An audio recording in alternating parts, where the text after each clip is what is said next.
యేసుక్రీస్తు నామములో ఈ పునరుద్ధాన దినాన ఏ రీతిగా కూడి ప్రభువుని స్తుతించి గర్వపరచడానికి దేవుడు మనకిచ్చిన ఈ మంచి సమయాన్ని బట్టి మరి ప్రభుకి ఎంతో వందనస్తులమై ఉన్నాము. అలాగే మన సహోదరులు, గృహాల్లో ఉన్నటువంటి సహోదరులందరూ కూడా ప్రత్యేకమైన వందనాలు చెల్లిస్తూ ఉన్నారు. దేవుని మహాకృపను బట్టి ఈ కరోనా అనేటువంటి ఈ పాజిటివ్ ద్వారాగా 18 రోజులు ఐసోలేషన్లో ఉండాల్సిన పరిస్థితి. అలాంటి పరిస్థితి 18 రోజులు ఇంట్లో ఉండడానికి దేవుడు అనుమతించాడు. ఆ విధంగా ఆ 18 రోజులు కూడా దేవుడు తన కృప, తన దయ, తన కనికరం చేత నన్ను బలపరిచి స్వస్థపరిచి ఈ దినాన, ఈ పునరుద్ధాన దినాన ప్రభువును స్తుతించడానికి, గర్వపరచడానికి అతి శ్రేష్టమైనటువంటి దేవుని మాటలు విని మనం బ్రతుకున్నట్లుగా దేవుడు మనకిచ్చిన ఈ మంచి సమయాన్ని బట్టి, అతి శ్రేష్టమైనటువంటి వాక్యాన్ని బట్టి దేవుని గట్టిగా స్తోత్రం చేద్దాం. హల్లెలూయా. చాలా మంచిది ప్రియులారా. మరి దేవుని యొక్క వాక్యంలో ఒక మాట మనం చదువుకొని మన సమయాన్ని ముందుకు తీసుకువెళ్దాము. కీర్తన గ్రంథము 55వ కీర్తన 22వ వచనం చదువుకుందాం.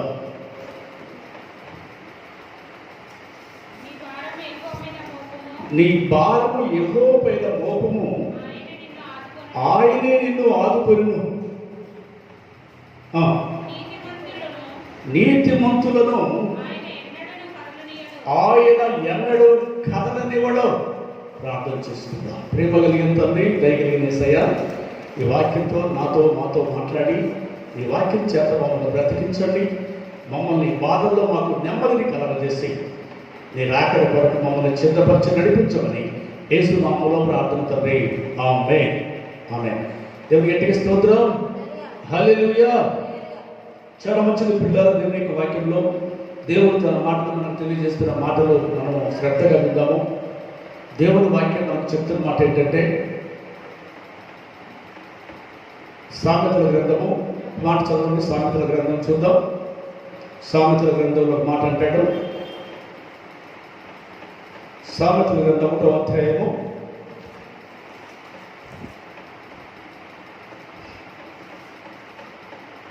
33వ వాక్యం. నా ఉపదేశమును అంగీకరించేవాడు సురక్షితంగా నివసించును, వాడు కీడు వచ్చిన భయం లేక నెమ్మదిగా ఉండను. ఎంత చక్కటి మాట అండి. ఎంత చక్కటి మాట వస్తారు ఆలోచన చేయండి. నా ఉపదేశాన్ని అంగీకరించేవాడు సురక్షితంగా ఉంటాడు, సురక్షితంగా నివసించును, కీడు వచ్చిందన్న భయం లేక నెమ్మదిగా ఉంటాడు అంటాడు. కీడు వచ్చిందని భయం లేక నెమ్మదిగా ఉండగలుగుతాడు. ఉపదేశాన్ని అంగీకరించేవాడు సురక్షితంగా ఉంటాడు, కీడు వచ్చిందని భయం లేక నెమ్మదిగా ఉంటాడు. సురక్షితంగా ఉంటాడు, కీడు వచ్చిందని భయం లేకుండా నెమ్మదిగా ఉండగలుగుతాడు. కీడు వచ్చిందని భయం లేకుండా నెమ్మదిగా ఉండాలన్నా, తర్వాత సురక్షితంగా నివసించాలన్నా ఆయన ఉపదేశాన్ని, ప్రభు మాటలను శ్రద్ధగా వినాలంటే, ప్రభు మాటలు మనము శ్రద్ధగా ఎప్పుడైతే వింటామో మనము సురక్షితంగా నివసించగలుగుతాము. కీడు వచ్చిందని భయం ఉండదు. కీడు వచ్చిందని భయం లేక మనం నెమ్మదిగా ఉండగలుగుతాం, బ్రతకగలుగుతాం. ఈ లోకంలోని దేవుని వాక్యము శ్రద్ధగా వింటే ఈ ఆశీర్వాదాలు మనకు దొరుకుతాయని దేవుడు చెప్తున్నాడు. మరొక మాట మనం చూస్తేనండి, మరొక మాట 4:4 ఒక మాట అంటాడండి. 4:4లో 4వ అధ్యాయం 4వ వాక్యం. ఆయన నాకు బోధించుచు నాతో ఇట్లనెను, నీ హృదయము పట్టుదలతో నా మాటలను పట్టుకొని నిమ్ము, నా ఆజ్ఞను కైకొని ఎడల నువ్వు బ్రతుకుతావు. ఎంత చక్కటి మాట అండి. నీ హృదయము పట్టుదలతో నా మాటలు పట్టుకో. నీ హృదయంతో ఏం చేయాలంటే పట్టుదలతో దేవుని వాక్యాన్ని పట్టుకోవాలంటాడు. ఎప్పుడైతే హృదయంతో దేవుని వాక్యాన్ని మనం పట్టుకుంటామో జరిగే సంగతి ఏంటంటే, నా ఆజ్ఞల్ని గైకుంటున్నావు కనుక, పట్టుదలతో నా మాటలు పట్టుకుంటున్నావు కనుక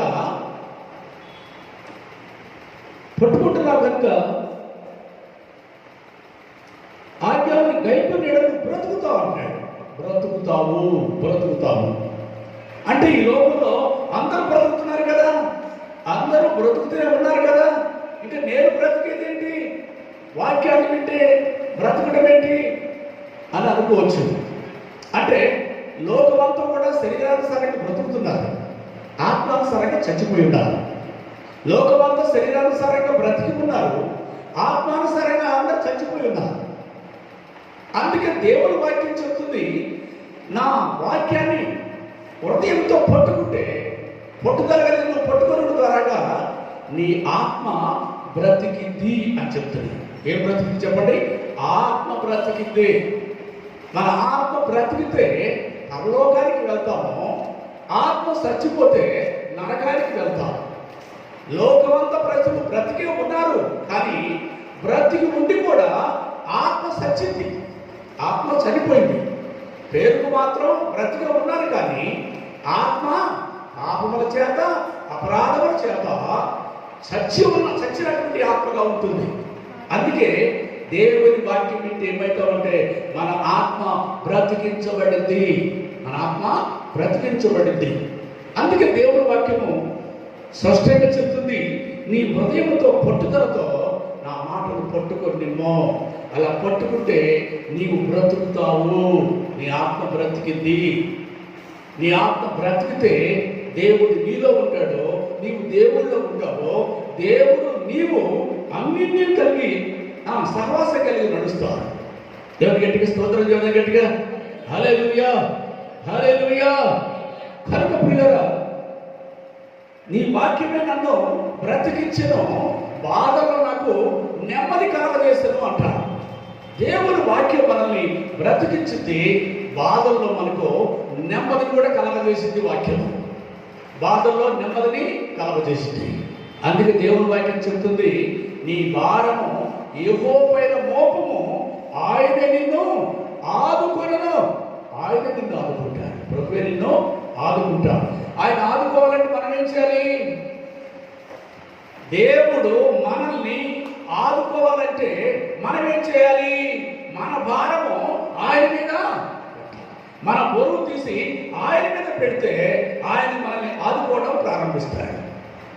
మన భారం ఆయన మీద పెట్టకుండా, మన బరువు ఆయన మీద పెట్టకుండా, మన చింతలు ఆయన మీద పెట్టకుండా, మన సమస్య ఆయన మీద పెట్టకుండా, మన సమస్యను మనలో ఉంచుకొని మనం ప్రార్థన చేసినంత మాత్రం ఉపయోగం ఉండదు, మనం అడిగినంత మాత్రం ఉపయోగం ఉండదు. కనుక మనకున్న చింత ఏంటో, మనకున్న ఇబ్బంది ఏంటో, మనకున్న సమస్య ఏంటో, మనకున్న బాధ ఏంటో, ఆ బాధను తీసి ప్రభు పని పెట్టి మనం నిశ్చింతగా ఉంటే దేవుడు మనల్ని ఆదుకుంటారని వాగ్దానం చేశాడండి. ఆయన మనల్ని ఆదుకోవాలి అంటే మన భారం ఆయన మీద మోపాలి, ప్రభు పేరు మోపాలి. ఇప్పుడు చూడండి, ఇప్పుడు ఇది భారం అనుకోండి, బరువు అనుకోండి, రోగం అనుకోండి, సమస్యలు అనుకోండి, అప్పులు అనుకోండి, ఏమండి అప్పులు అనుకోండి, దీన్ని ఏం చేసాము? ఇదిగో ప్రభు పైన పెట్టేశాము, ప్రభు పైన పెట్టేసాం. ఇప్పుడు నాలేమనుందా? లేదు. ఇది నా భారం, నా భారం అలా తీసి ప్రభు పైన పెట్టాను. ఇప్పుడు నా మీద బరువు లేదు. ఇప్పుడు బాధ్యత ఎవరికి? ఎవరి మీద పెట్టాం బాధ్యత? ప్రభు పైన పెట్టాం బాధ్యత. నీవే మాకు దిక్కయ్యా, నీవే మాకు ఆధారం ప్రభు, మాకు ఏమీ తోచడం లేదు, నీవే ఈ సమస్యను చిడిపించాలి, నీకు అప్పగిస్తున్నాం అని చెప్పి మన భారం, మన సమస్య, మన రోగం, మన ఇబ్బందులు, ఏమండి మన ఆర్థిక ఇబ్బందులు కావచ్చు అనుకోండి, లేకపోతే ఇంకేదైనా సమస్య కావచ్చు అనుకోండి, ఏ సమస్య అయినా కానీ అది దేవుడికి అసాధ్యం అంటే ఏం లేదు. కనుక ప్రతి భారము, ప్రతి సమస్య కూడా ప్రభు పైన పెడితే మన మీద భారము ఉండదు, మన టెన్షను ఉండదు, మన కలవరాలు ఉండవండి. ఈ దినాల్లో చాలా మంది మనం గమనిస్తుంటాం, చర్చికి వెళ్తారు, ప్రార్థన చేస్తారు, బైబిల్ చదువుతారు, కానీ సమస్యలు మాత్రం దేవుడి పైన పెట్టరు, ఇబ్బందులు మాత్రం దేవుడి పైన పెట్టరు. ప్రార్థన చేస్తారు, ఆ తర్వాత మళ్ళా సమస్యల గురించి ఆలోచన చేస్తూ ఉంటారు, ఇబ్బందుల గురించి ఆలోచన చేస్తూ ఉంటారు. అదేమైందో అని ఆలోచన, ఇదేమైందో అని ఆలోచన. ఇలాంటి ఆలోచన పెట్టుకున్నప్పుడు ప్రభు అంటాడు, నా కాడికి వచ్చి ప్రార్థన చేస్తున్నావు కానీ మళ్ళా నీ భారం నువ్వే మోసుకుంటున్నావు, నీ భారం నువ్వే మోస్తున్నావు కానీ నా మీద పెట్టట్లేదు, మళ్ళా నువ్వు చింతిస్తున్నావు. అందుకే దేవుని వాక్యం ఏం చెప్తుంది? చింతించుడు ద్వారాగా ఇంకా మూలుడు ఎక్కువ చేసుకుంటావు. చింతించుడు ద్వారాగా మన ఇంకా మూలుడు ఎక్కువైందంటే సమస్య, మన ఇబ్బందులు ఎక్కువైతాయి, మన సమస్యలు ఇంకా ఎక్కువైపోతాయి. అందుకే ప్రభు చెప్తాడు, నీ భారం ఎక్కువ పైన మోపము, ఆయన నిన్ను ఆదుకోవడానికే నీ కొరకు తన ప్రాణాన్ని అర్పించాడు, నీ కొరకు తన రక్తమంతా ఇచ్చి కొనుక్కున్న దేవుడైనా నిన్ను ఎక్కడ వదిలిపెట్టేవాడు కాదండి, విడిచిపెట్టేవాడు కాదు. శ్రమల్లో, ఇబ్బందుల్లో, కష్టాల్లో, దుఃఖాల్లో ఉన్నప్పుడు ఆయన నీ చెయ్యి పట్టుకొని ఉంటాడు కానీ విడిచిపెట్టే దేవుడు కాదే కాదండి. దేవుని యొక్క వాక్యంలో మాట మనం చూస్తే కీర్తన గ్రంథం 91వ అధ్యాయంలో 15వ వచనంలో ఒక మాట అంటాడంట. అక్కడ అంటాడు, అతడు నాకు మొరపెట్టగా నేను అతనికి ఉత్తరం ఇస్తాను, అతడు నాకు మొరపెట్టగా నేను అతనికి ఉత్తరం ఇస్తాను, శ్రమలో నేను అతనికి తోడై ఉంటాను. ఎప్పుడు తోడుగా ఉంటాడంట? ఏమంటే అతడు మొరపెడితే ఆలకిస్తాడంటే, ఆలకించిన తర్వాత శ్రమలో నేను తోడుగా ఉంటాను, శ్రమలో తోడుగా ఉంటాను. ఎప్పుడు తోడుగా ఉంటారంటున్నాడు? ఆరోగ్యం ఉన్నప్పుడు, సమస్యలు లేనప్పుడు, ఇబ్బందులు లేనప్పుడు, కష్టాలు లేనప్పుడు తోడుగా ఉంటానంటున్నాడా? అట్టంటలేదండి. నీ శ్రమలో నేను తోడుగా ఉంటా, నీ ఇబ్బందిలో తోడుగా ఉంటా, నీ కష్టంలో తోడుగా ఉంటా, నీ రోగంలో తోడుగా ఉంటా, అగ్గి లాంటి సమస్యలో కూడా నేను నీకు తోడుగా ఉంటాను. ఒక మాట చూడండి, మనం ఒకసారి చెప్పుకున్నాం కదా, మనము షడ్రక్ మెషక్ అబేద్నెగో అగ్నిగుండంలో వేయబడ్డారు. అగ్నిగుండంలో వేయబడినప్పుడు ఆ అగ్నిగుండం అంటే అర్థం ఏంటి చెప్పండి? శ్రమే కదా, కష్టం కదండి. అది అగ్నిగుండంలో వేయబడినప్పుడు ముగ్గురు వేస్తే ఎంతమంది ఉన్నారు? వేసింది ముగ్గురినే, కానీ 4 ఆయన కూడా అగ్నిగుండంలో ఉన్నాడు. వాళ్ళతో పాటు 4 ఆయన కూడా ఉన్నాడు. 4 ఆయన కూడా తిరుగుతున్నాడు. వాడు తిరుగుతుంటే ఈయన కూడా తిరుగుతూ ఉన్నారు. రాజుగారు చూసినప్పుడు సేనాధిపతితో అంటాడు రాజు, మనం ఎంతమంది వేసాం అంటే ముగ్గురినే కదా. అంటే రాజు అంటాడు, మరి 4 ఆయన కనపడుతున్నాడు, ఆయన దేవతలాగా దేవదూతలా ఉన్నాడు అని రాజు అంటే, అవునయ్యా 4 ఆయన కనపడుతున్నాడు అని సైన్యాధిపతి అంటాడు. చూడండి, మరి గమనిస్తే శ్రమలో షడ్రక్ మెషక్ అబేద్నెగో అగ్ని గుండం లాంటి శ్రమలో ఉన్నప్పుడు, ఆ శ్రమలోకి వెళ్ళినప్పుడు ఎవరు తోడుగా ఉన్నారండి? ఎవరు తోడుగా ఉన్నారు? ప్రభు వాళ్ళతో తిరుగుతున్నాడు, ప్రభు వాళ్ళలోనే ఉన్నాడు, వాళ్ళని ధైర్యపరుస్తున్నాడు, వాళ్ళ బలపరుస్తున్నాడు. అగ్ని గుండాన్ని కూడా ఏసీగా మార్చివేశాడు. అలాంటి గొప్ప దేవుడు అండి మన దేవుడు. అగ్ని గుండాన్ని కూడా ఏసీగా మార్చివేసి ఆ అగ్ని వాళ్ళు ఎట్టు కూడా కాలకుండా, ఒక్క బట్ట కూడా కనీసము బట్ట కూడా కాకుండా వాళ్ళని కాపాడినటువంటి గొప్ప దేవుడు కదా. చూసారండి, భక్తుల్ని ఎన్నడూ కూడా విడిచిపెట్టువాడు కాదు, ఎడబాసిన దేవుడు కాదు. అందుకే వాళ్ళ అన్న మాట ఏంటంటే, ఈ అగ్నిగుండంలో నుంచి తప్పించి రక్షించడానికి మా దేవుడు సమర్థుడు అని మాట్లాడారు. ఎంత ధైర్యం చూస్తారండి. తన దేవుడు అంటే ఎంత ధైర్యం అండి. తన దేవుడి మీద ఎంత భారం పెట్టుకున్నారు, ఎంత విశ్వాసం పెట్టుకున్నారు, ఎంత నమ్మకం పెట్టుకున్నారండి. ఆ నమ్మకాన్ని బట్టి, ఆ విశ్వాసాన్ని బట్టి ఆ సోదరులు ఎవరు తోడుగా ఉన్నారు? ప్రభు తోడుగా ఉండి ఆ అగ్నిగుండం నుంచి వారిని బయటికి తీసుకొని వచ్చారు. దేవుని గట్టిగా స్తోత్రం చేద్దాం. హల్లెలూయా, హల్లెలూయా. కనుక పిల్లలు, మన దేవుడు ఎలాంటి వాడు అంటే శ్రమలో తోడుగా ఉంటాడు. చెప్పండి, ఎప్పుడు తోడుగా ఉంటాడు? శ్రమలో తోడుగా ఉండే దేవుడు. శ్రమలో తోడుగా ఉన్న తర్వాత షడ్రక్ మెషక్ అబేద్నెగోని శ్రమలోనే ఉంచాడా? తర్వాత మళ్ళీ బయటకు తీసుకొచ్చాడా? బయటకు తెచ్చాడు కదా, బయటకు తీసుకుని వచ్చాడు. శ్రమలో తోడుగా ఉన్నాడు. ఆ అగ్ని వారిని కాలకుండా, ఆ అగ్ని ఏమి చేయకుండా వారి శ్రమలో తోడుగానే ఉన్నాడు. అలాగే మన శ్రమల్లో కూడా దేవుడు తోడుగా ఉంటాడు. మన అప్పుల్లో కూడా ప్రభు తోడుగా ఉంటాడు. ఆ అప్పులు మనల్ని కాల్చకుండా, ఆ అప్పులు మన హాని చేయకుండా, ఆ రోగం మన హాని చేయకుండా, ఏమండి మన సమస్య మనల్ని ఇబ్బంది కలిగించకుండా మన శ్రమలో ప్రభు తోడుగా ఉంటాడు. ఎందుకు తోడుగా ఉంటాడంటే ఆయన ఫిలిప్పీ పత్రిక 4వ అధ్యాయంలో అంటాడు, ఏమంటాడంటే బలపరచు వాని అంటే నువ్వు సమస్తము చేయగలవు. నేను బలపరిస్తే నువ్వు సమస్తం చేయగలవు. నేను బలపరచకపోతే నువ్వేం చేయలేవు. ఈ లోకంలో మనం ఎలాంటి వాడిని, ఓటికుండ లాంటి వాడము.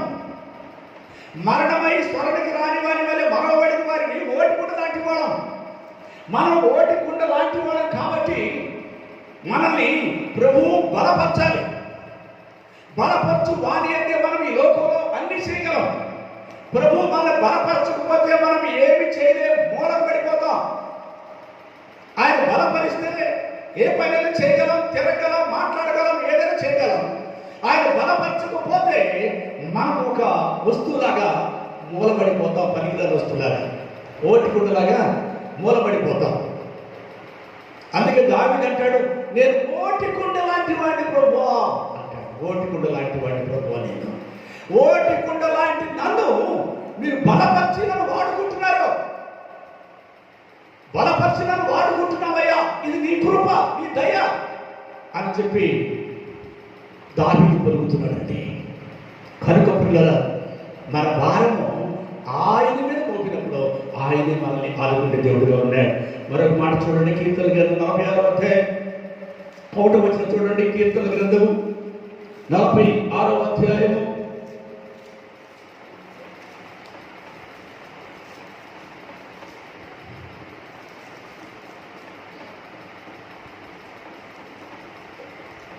46:1 నుంచి చదువుకుందాం.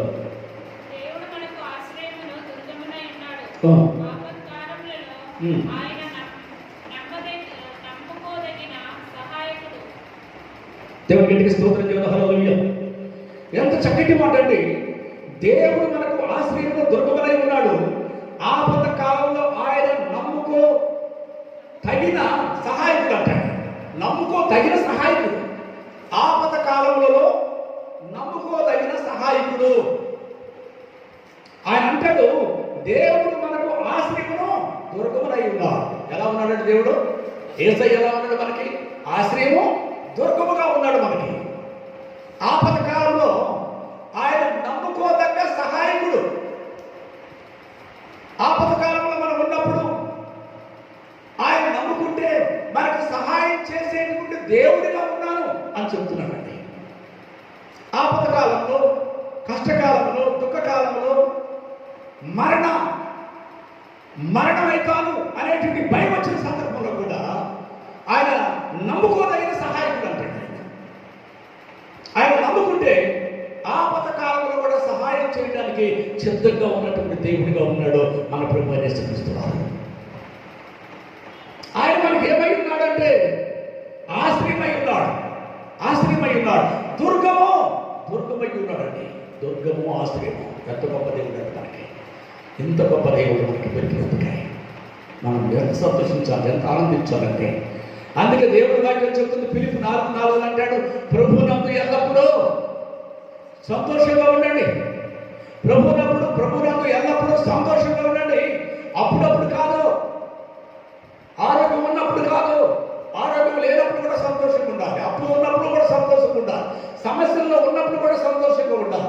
ఎల్లప్పుడూ ప్రభువునందు సంతోషంగా ఉండటము క్రైస్తవ బిడ్డలకి ఇది దేవుడిచ్చినటువంటి వాగ్దానం అండి. దేవుని గట్టిగా స్తోత్రం చెప్తాం. హల్లెలూయా, హల్లెలూయా. మరొక మాట దేవుని యొక్క వాక్యంలో చూస్తే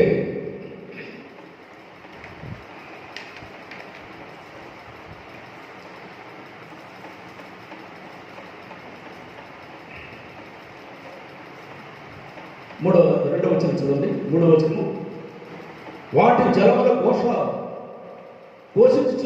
పోషించుచు నురుగులు కట్టినను, ఆ పొంగులకు పర్వతములు కదిలినను మనము భయపడము. ఎంత చక్కటి మాట అండి. ఆయన అంటాడు, వాటి జలములు పోషించినను, నురుగులు కట్టినను, ఆ పొంగులకు పర్వతములు కదిలినను మనము భయపడము. పర్వతాలు కదిలినా కానీ మనము భయపడము. పర్వతాలు కదిలి మా మీద పడతాయేమో అని భయపడాల్సిన పని లేదు. ధైర్యంగా ఉండండి. ఎందుకంటే నీకు ఆశ్రయం దుర్గంగా ఉన్నా నేను. నేను నీకు ఆశ్రయంగా ఉన్నాను, నీకు దుర్గగా ఉన్నాను కనుక నువ్వు భయపడాల్సిన పని లేదు, ధైర్యంగా ఉండమని దేవుడు తెలియజేస్తా ఉన్నాడు. దేవుని గట్టిగా స్తోత్రం. మరొక మాట మనం చూస్తే దేవుని యొక్క వాక్యంలో చూడండి, మరొక మాట కీర్తన గ్రంథం 37వ అధ్యాయము 37వ అధ్యాయం 24వ వచనం చూడండి. యెహోవా తన చేయి పట్టుకొని ఉన్నాడు కనుక ఆ, అతడు నేలను పడినను లేవలేక ఉండడు. దేవుని గట్టిగా స్తోత్రం చెబుతా. హల్లెలూయా, హల్లెలూయా. ఎంత చక్కటి మాట అండి. దేవుని యొక్క వాక్యం చెబుతుంది, అతడు నేల పడినను లేవలేక ఉండడు. లేవకుండా ఉండడం అంటాడు. యెహోవా తన చేయి పట్టుకున్నాడు కనుక అతడు నేల పడినను అతడు లేవకుండా ఉన్నాడు. ఎందుకంటే ప్రభు తన చెయ్యి పట్టుకున్నాడు కనుక, ప్రభు మన చెయ్యి పట్టుకున్నాడు కనుక ఒకవేళ మనం కింద పడ్డ కానీ అలాగే ఉండమంటాడు. మనం లెగుస్తామంటాడు, పైకి లెగుస్తాం. మరలా లేచి ఓ దేవునికి మహిమకరంగా నిలబడతాం, దేవునికి మహిమకరమైన కార్యాలు మనము చేస్తాం, అద్భుతాలు మన ద్వారా దేవుడు తగ్గిస్తాం. ఎందుకంటే నేల పడినను కానీ లేవకుండా ఉండడం. చాలా మంది అన్నమాట ఏంటంటే, పాస్ట్ గారికి కరోనా వచ్చింది, పాజిటివ్ వచ్చింది, ఇక పాస్ట్ గారు అయిపోయింది ఆయన పని, ఇక నేల పడిపోయాడు అని చెప్పి అనేక మంది అనేక రకాలుగా మాట్లాడి ఉండొచ్చేమో. కానీ ప్రభు అంటాడు, అతడు చెయ్యి పట్టుకున్నాను కనుక అతడు నేల పడినను అతడు లేవకుండా, అతడు లేస్తాడు, మన అద్భుతాలు చేస్తాడు, అతని ద్వారా నేను గొప్ప కార్యాలు జరిగించుకుంటానని దేవుని వాగ్దానం అండి. ఎందుకంటే ఆయన చేయి పట్టుకున్నాడు మన చెయ్యి కనుక నేల పడిన మళ్ళా తిరిగి లేవనెత్తి నిలబెట్టే దేవుడు మన దేవుడు. అలాంటి గొప్ప దేవుడు మనం కలిగి ఉంటున్నాం. మరొక మాట మనం చూస్తే దేవుని యొక్క వాక్యంలో చూడండి, యోహాను సువార్త 16:33 చూడండి. యోహాను సువార్త 16:33.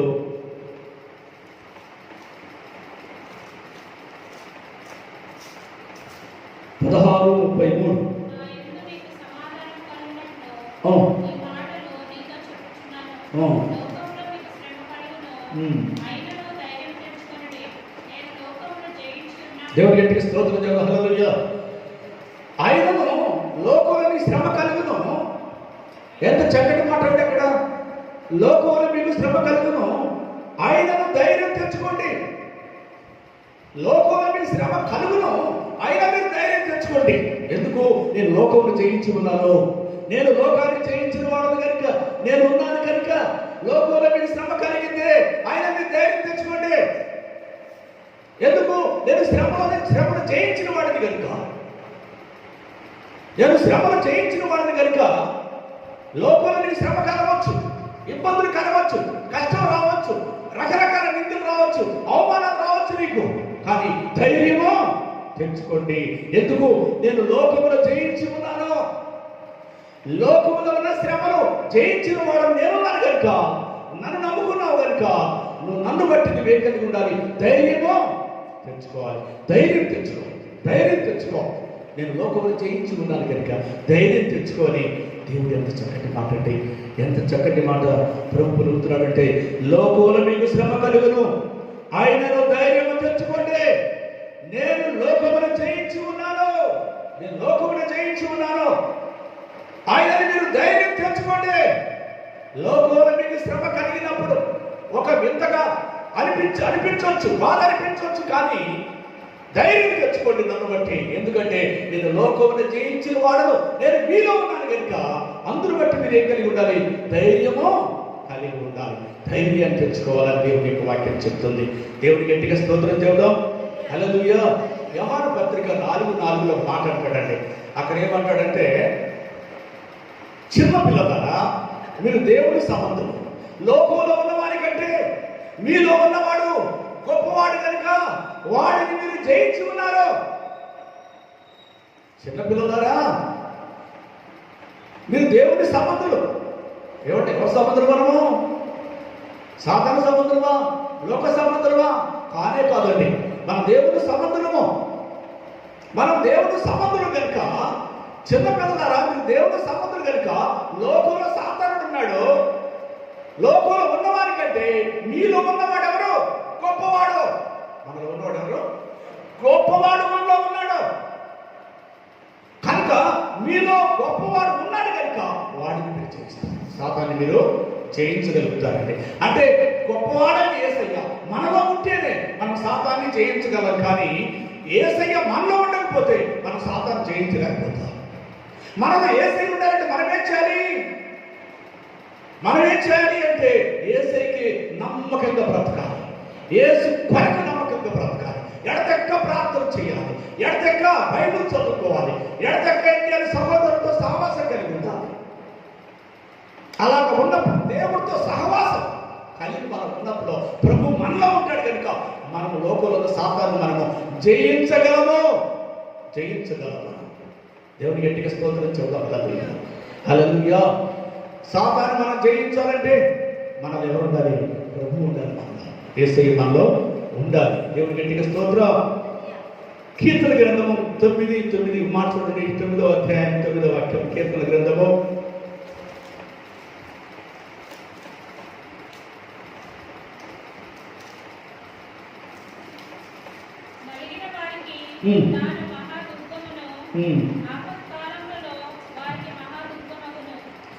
ఆపద కాలంలో వారికి మహాదుర్గమగును.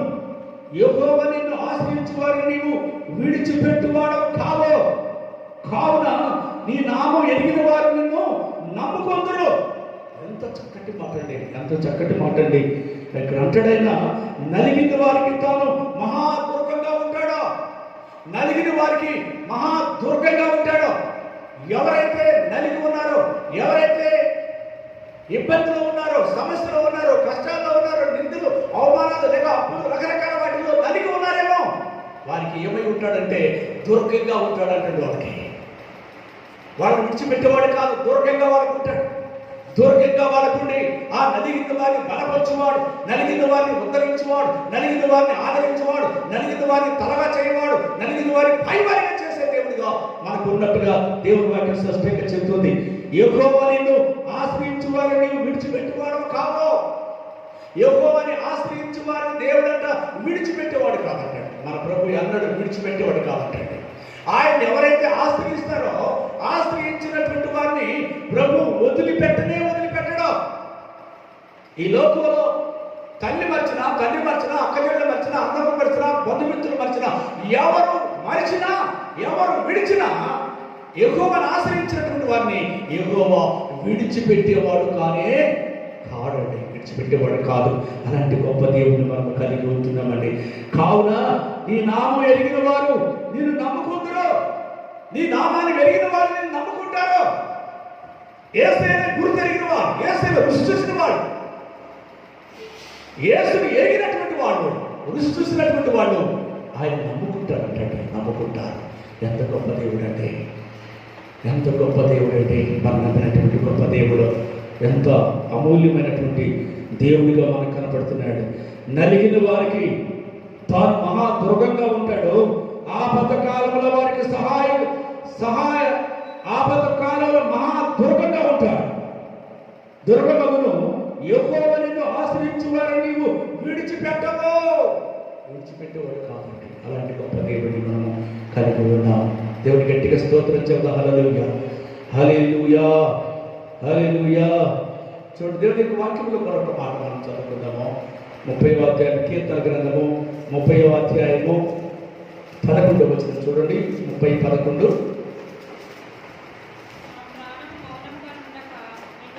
ఆ 29:11 చూడండి. 29 లాస్ట్ వచనం.